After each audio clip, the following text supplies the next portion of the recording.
Dyna'r rheswm mae Dreigiau Caerdydd yn llechu ar waelod tabl yr NSL wedi 10 rownd. Mae diffyg manteisio ar y parth 10 bwynt y Supershot wedi cyfrannu tuag at y dechrau siomedig i'r tymor.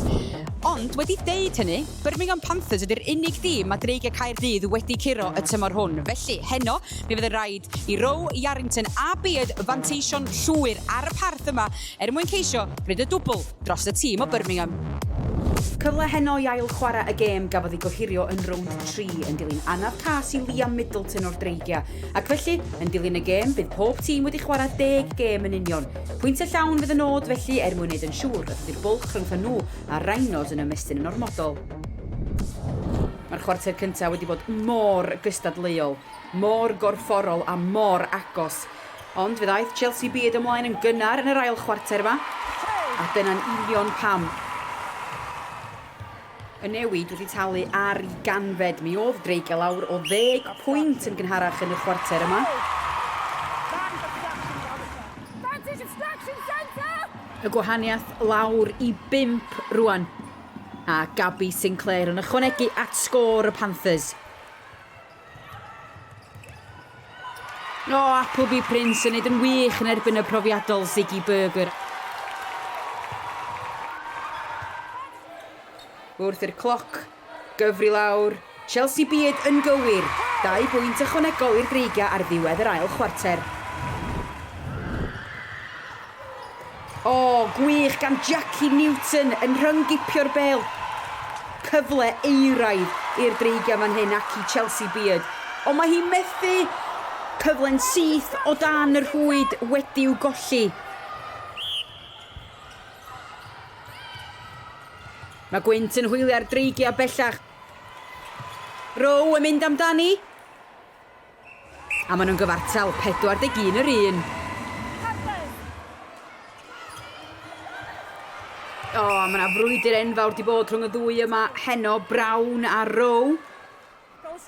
Y dyfarnwyr di cael gair efo'i gilydd a Row yn gyrfo eistedd ar yr ymyl am 2 funud.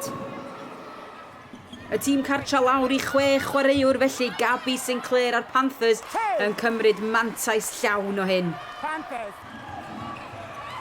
Mae'r Dreigiau yn ôl fyny i 7, ond Beard sy'n mlaen yn lle Row tro yma. Iarrington i Beard. Beard am 2 bwynt. A mae hi'n methu. Mae'n cael cyfle arall. Ond yr un hen stori. Y 4rydd chwarter ta. 4 pwynt yn gwahanu'r 2 dîm ar hyn o bryd a'r Panthers wrthi. Alex Johnson, gwych ganddi hi.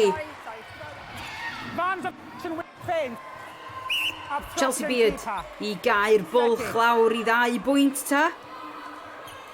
Ac mae hi'n gywir. Chwarae da gan y Dreigiau a chyfle i unioni'r sgôr. Na! Ond achubiaeth geith i ail gyfle. No. Y cyfle i ddod ar gêm y gyfartal wedi mynd yn ofer. Sgwni pa mor gostus fydd hynny i'r Dreigiau.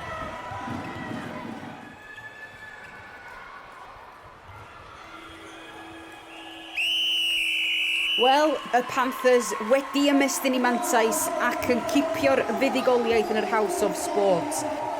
Y Dreigiau wedi brwydro'n ddewr ond noson y tîm o Birmingham ydy hi. Y sgôr terfynol. Dreigiau Caerdydd 56, Birmingham Panthers 62. Talk to me how you're feeling, because that was such a dogfight out there and unlucky tonight. Yeah, it was really, really tough from start to finish and really devastated not to come away with a win. I think we worked so hard and played so well against them when we met up just a few games ago, so we're really looking forward to the challenge tonight, but I'm really unlucky. Was it what you expected, that physical battle? I think I expected Birmingham to bring it, given that we played them just 10 days ago when we came away with the win, so I knew they'd be out with a vengeance.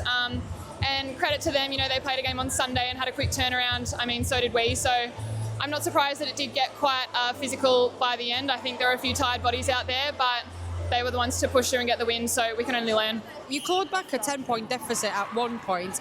How important is it that you can do that in the match? Firstly, it's a little bit disappointing when they get on a run like that and we don't respond, but what was great to see is that they did respond eventually and then they just clawed it back. So we always talk about sticking to the process, trying to get one possession at a time. So to see them do that and bring ourselves back into the game by halftime was great.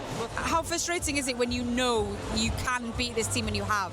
Yeah, I think that's the thing. We let ourselves down a little bit and had to play catch-up netball for a while there, but we did give ourselves a really good chance. So knowing that we can take it to these teams gives us that belief, but yeah, we can't play catch-up netball against solid sides like that.